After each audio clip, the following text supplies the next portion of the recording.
Hello, knowledge seekers. In this episode of 20-Minute Books, we're delving into Living Presence by Kabir Helminski, a seminal work that bridges ancient Sufi teachings with the challenges of our modern, often disconnected lives. Published in 1992, this book invites us on a journey to discover the infinite spirit that connects all life, suggesting that mindfulness and presence in the moment can reveal this profound connection within ourselves and with others. Helminski posits that by nurturing this awareness, we can cultivate a more intentional, compassionate, and vibrant existence, ultimately embodying what it means to be truly human. Kabir Helminski brings over 5 decades of wisdom from the East and Middle East to Western readers, making complex spiritual concepts accessible and relevant. As an author of significant works like The Knowing Heart and Holistic Islam, and as a translator of the poetry of the renowned Sufi mystic Rumi, Helminski is a respected sheikh in the Mevlevi order of Sufi Islam. His contributions to spiritual literature and his status as one of the 500 most influential Muslims in the world, as recognized by the Royal Islamic Strategic Studies Center, underline the depth of insight and authority he brings to his readers. Living Presence is a must-read for those curious about the practice of Sufi Islam, individuals seeking a deeper understanding of life's greater truths beyond our immediate perceptions, and anyone in search of solace and guidance through challenging times. Join us as we explore how Kabir Helminski's teachings can offer a path to becoming more alive, more intentional, and most importantly, more human.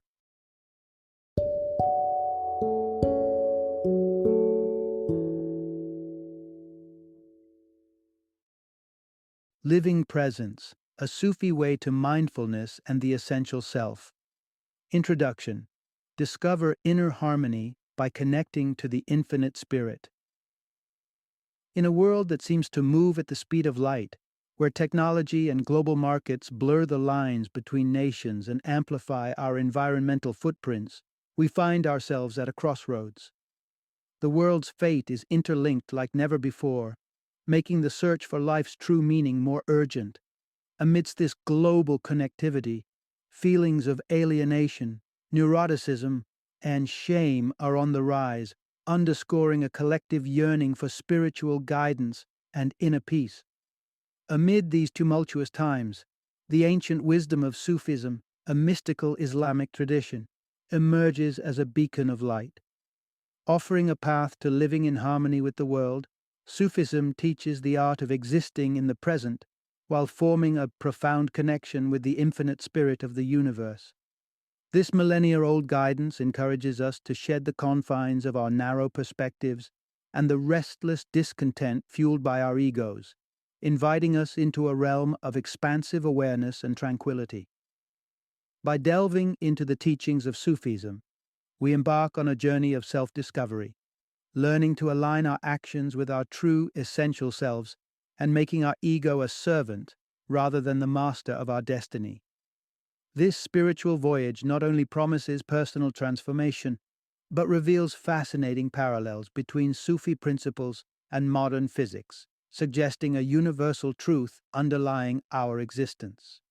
Furthermore, Sufism offers a counterintuitive insight into the nature of courage, positioning humility not as a weakness, but as a powerful source of strength. In embracing this perspective, we uncover the profound courage that lies within the act of surrendering to something greater than ourselves. This exploration into Sufism is not just a philosophical exercise, it is an invitation to discover the guide that has always resided within you. Join us on this transformative journey and unlock the secrets to living a life at one with the world, finding peace amidst chaos and nurturing a living presence that transcends the boundaries of time and space. Part 1. Embark on a Sufi journey, from alienation to divine unity. Imagine navigating through a city enveloped in dense fog, where shadows and a palpable sense of disconnect loom large. The city's residents, despite their achievements, are shackled by a profound sense of failure and estrangement. Venturing beyond this city, you encounter various souls, kind-hearted villagers battling feelings of insignificance, warriors who found courage in the divine essence of life until finally you meet the saints. These are beings who not only apprehend the divinity of life, but live every breath with this deep awareness, surrendering completely to the omnipresent divine. The essence of this analogy embodies the journey of Sufism, a practice within Islam that aspires to realize and experience the reality of divine interconnection. For those who walk the path of Sufism, this isn't merely a spiritual expedition, nor a lofty philosophical goal. It is a journey that seeks to reconcile the spiritual with the physical, to recognize and embrace the reality where everything is interconnected through an infinite spirit. In the Sufi worldview, everything in the universe, especially living things, share an essence or what can be described as an infinite spirit. This spirit is not only the source of creation and connection, but also of transformation.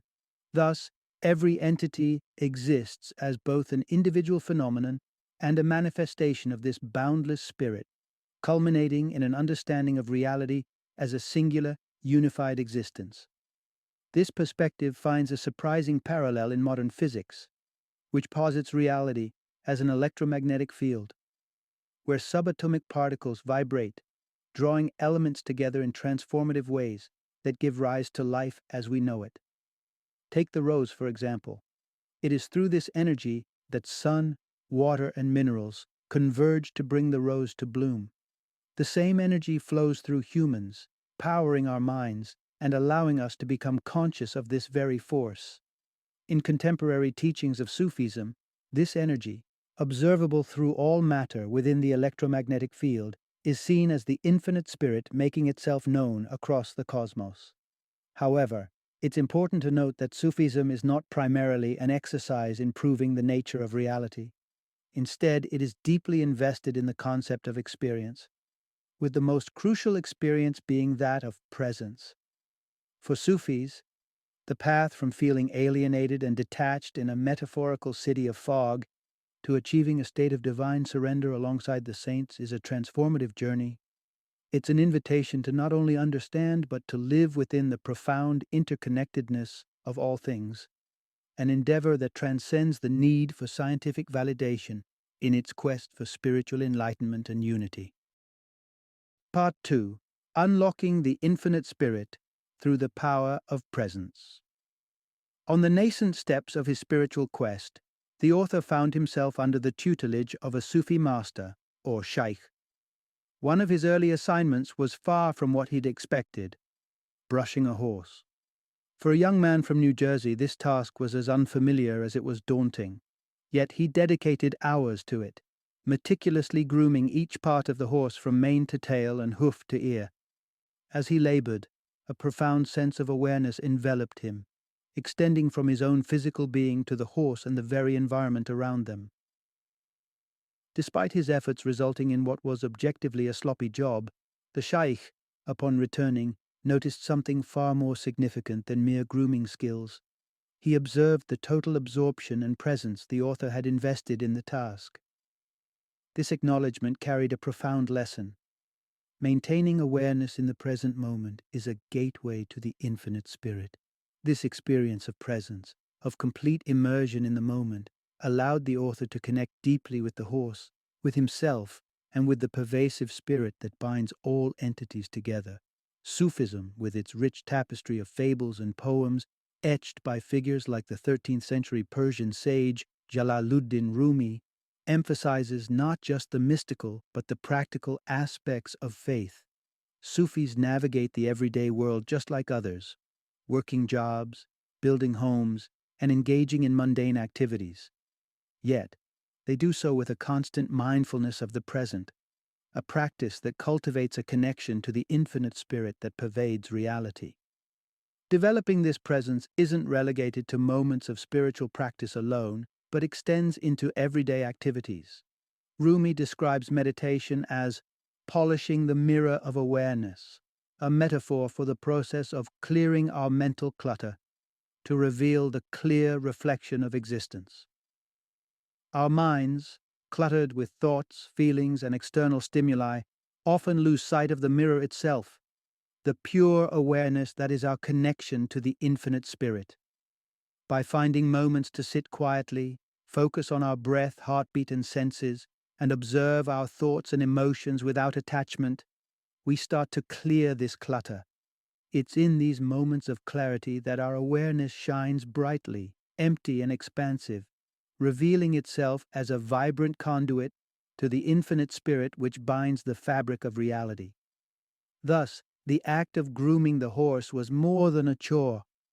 It was a doorway to understanding and experiencing the profound interconnectedness of all things through the simple yet powerful act of being present. Part 3. Embrace liberation from the ego. Through the infinite spirit's love, diving deeper into the teachings of Sufism, we uncover a profound truth about the nature of our existence. We find that just as we are embodiments of the divine, hosts to the infinite spirit that connects and manifests through all, we also harbor an adversary within, the ego. The ego operates as our compulsive self, primarily motivated by self-preservation. It feeds on fear, resentment, judgment, and envy, lacking the capacity to maintain focus or see beyond its own survival. The ego interprets the world through a lens of threat or opportunity, leading us down a path of compulsions, guilt, and pervasive fear. Our conscious minds, often overrun by the ego, become battlefields where insecurity reigns supreme, and intellect is wielded more as a weapon than a tool for understanding. Such is the dilemma that faces us, but thankfully, not one without resolution.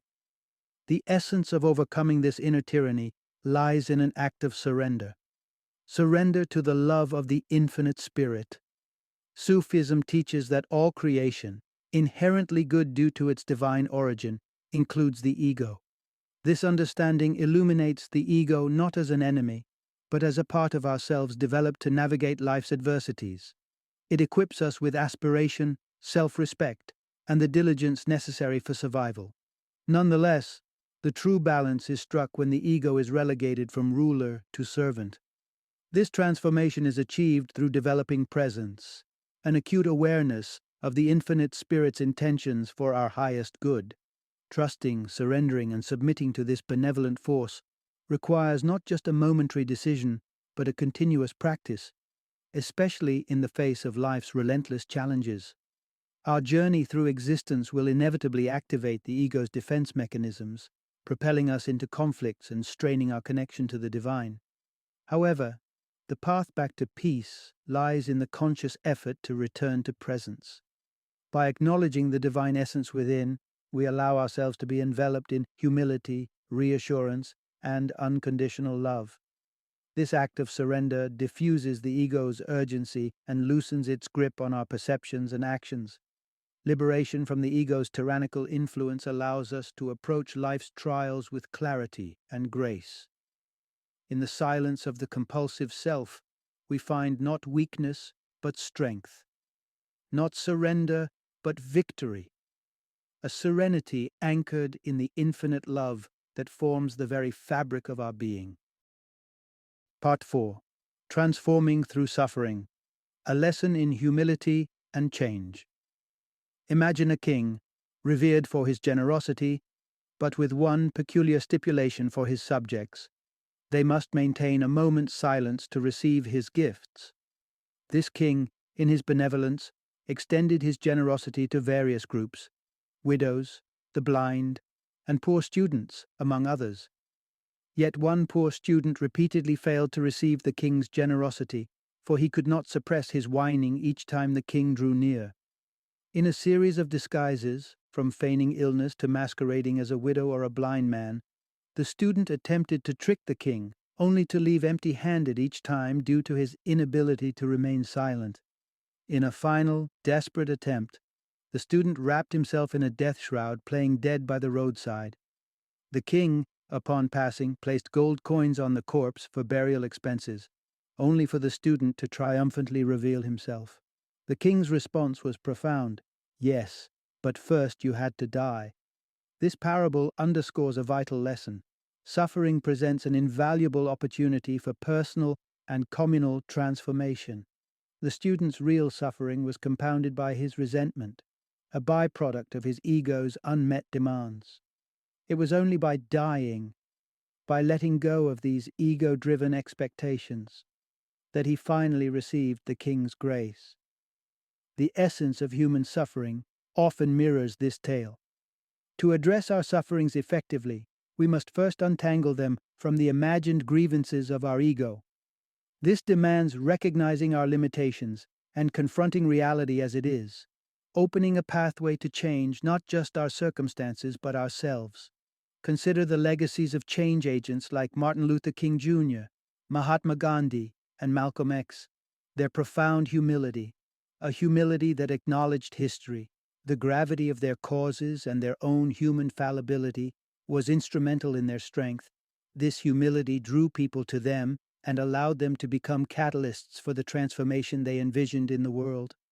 By cultivating presence, it becomes possible to transcend the imagined sufferings imposed by our egos and to instigate real, meaningful change. Furthermore, such a journey into presence and humility doesn't just result in personal growth, it allows us to become conduits of the Infinite Spirit's love.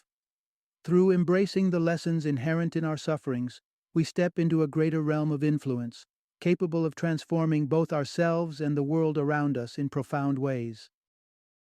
Part 5. Finding Oneness in the Infinite Love of the Spirit. In the quiet shade beneath a tree in a bustling park, a poor man dedicated his days to whispering prayers to God. "Oh God, God, God," he murmured, lost in his devotion. One brisk afternoon, a stranger breezed by, chuckling at the man's earnest appeals. "God's not answering you," he jeered. These words struck a chord of profound solitude in the poor man's heart, leading him to tears, until an angel appeared before him. "Brother," the angel gently conveyed, "the Lord wants you to know that your calling him is his answer to you. This encounter, at first glance, might suggest the universe's aloofness. However, it profoundly underscores the exact opposite, the boundless love the universe offers. The core insight here is the realization of unity when immersed in love with the infinite spirit. This vignette of the poor man and his divine affirmation frames a larger paradigm of how love entwines beings into a cosmic tapestry. Consider the dynamics of love. It starts with an attraction, a spark ignited by the recognition of something extraordinary in another, a quality perhaps invisible to others. If fortune smiles, this recognition is mutual. The initial attraction evolves into a connection, characterized not just by mutual fascination, but by an earnest desire to know and share oneself with the other. In love's zenith, the line distinguishing self from other blurs, ushering in a sensation of being truly, vividly alive. This concept mirrors the love for the infinite spirit. Throughout life, we encounter moments that arrest us, signaling the presence of something far beyond the mundane, beckoning us past our sensory veil to a profound essence. This spirit, having breathed life into our existence, reciprocates our affection. However, love for the infinite demands more than mere acknowledgement. It calls for devotion, a yearning to understand and be part of it, to dissolve into its immeasurable vastness. Achieving unity with the Spirit transcends intellectual comprehension. It's an experiential revelation where personal boundaries evaporate into oneness. What then? Does it truly mean to merge with the infinite Spirit?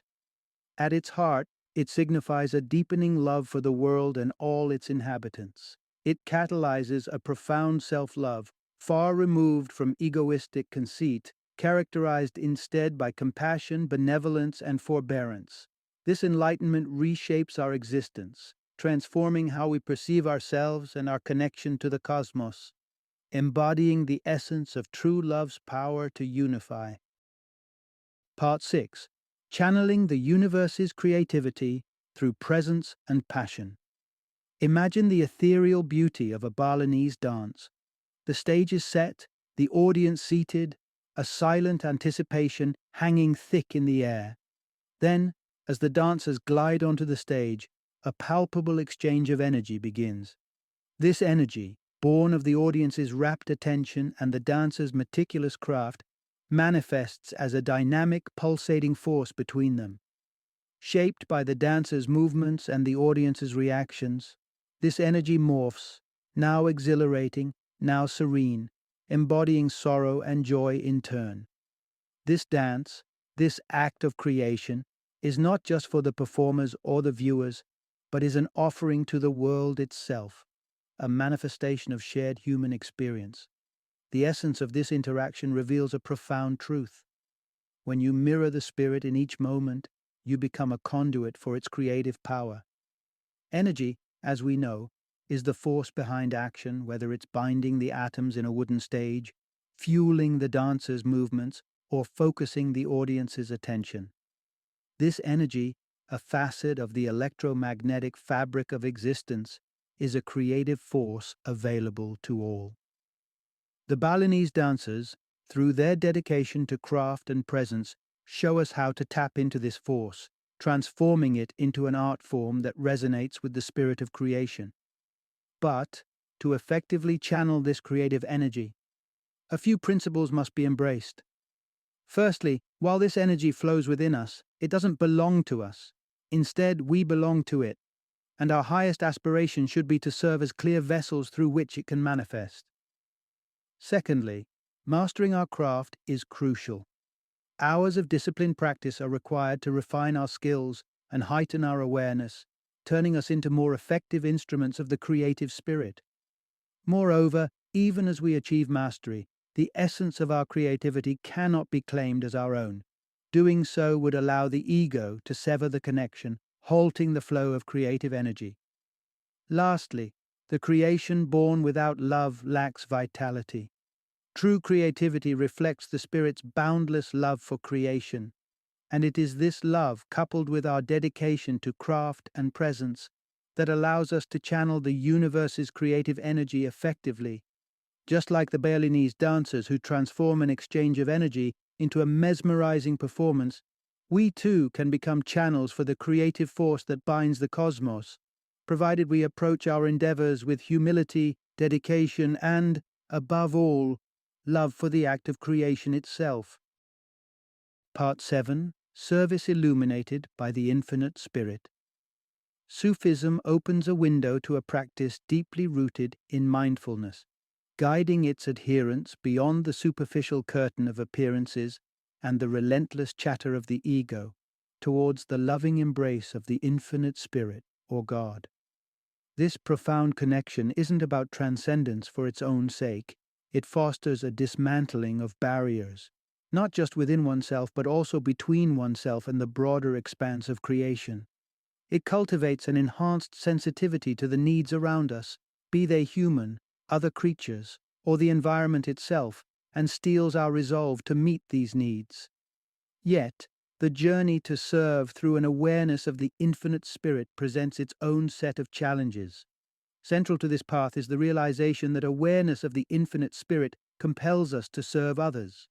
Despite the noble intent, the act of opening ourselves to the world's suffering, its hunger, its violence, its environmental woes, can be daunting.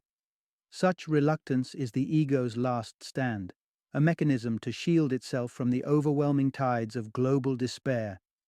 Yet, embracing the spirit means embracing the truth, however uncomfortable, and finding in it the grace and strength to act heroically. The ego, resilient as ever, might attempt to usurp your service to others, making it crucial to discern whether your actions stem from genuine spiritual inspiration or mere egoic impulse. Herein lies a litmus test, an acknowledgement of our interconnectedness and the understanding that exploitation brings no lasting fulfillment. True service, often arduous and necessitating sacrifice, is an outgrowth of love and an aspiration towards the greater good. If your efforts leave you bitter, resentful, or puffed up with a sense of superiority, it's the ego speaking. Conversely, service imbued with true presence is an expression of patient, kind, and generous love. It leverages your intellect, sharpens your focus, and strengthens your resolve, though it's not immune to error. Yet, errors made in love carry more value than any detached, ostensibly correct action. In moments of uncertainty, the key is to return to a state of presence, the sanctuary within which the infinite Spirit's guidance becomes unmistakable. Through this practice, the journey of service transforms into not just an act of doing, but an expression of being, imbued with the infinite love and wisdom of the Spirit. Final summary. Sufism, a mystical Islamic tradition, presents a path toward realizing a profound connection with the infinite Spirit, often recognized as God. This Spirit, permeating all of existence, forms the fundamental essence of the universe. By cultivating presence and honing mindfulness, individuals can transcend the limitations imposed by a fear-driven ego to discover an expansive love for oneself and others. This love, once realized, can be expressed through creativity and acts of service, enriching both personal and communal life. In conclusion, let your spiritual practices flow from the heart. Sufism, with its long history spanning 13 centuries, encompasses a wide array of practices, from the mesmerizing dances of the whirling dervishes to more introspective meditations. Yet, at its core, Sufism advocates for flexibility in expression, emphasizing that true worship and right action emerge naturally from a state of presence. Developing this profound sense of being in the moment, surrendering to the flow of love, and dedicating oneself to the service of others encapsulates genuine devotion. Ultimately, Sufism teaches that worship is not about adherence to ritual, but about a selfless acknowledgement of a reality far greater than ourselves.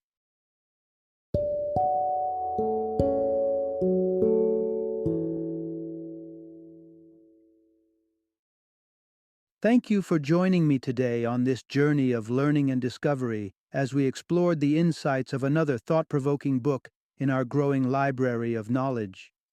If you've enjoyed our time together, please take a moment to follow our podcast, give us a 5-star rating, and share 20-minute books with other knowledge seekers.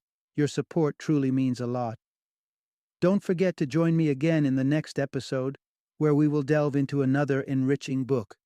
Until then, happy reading and happy listening.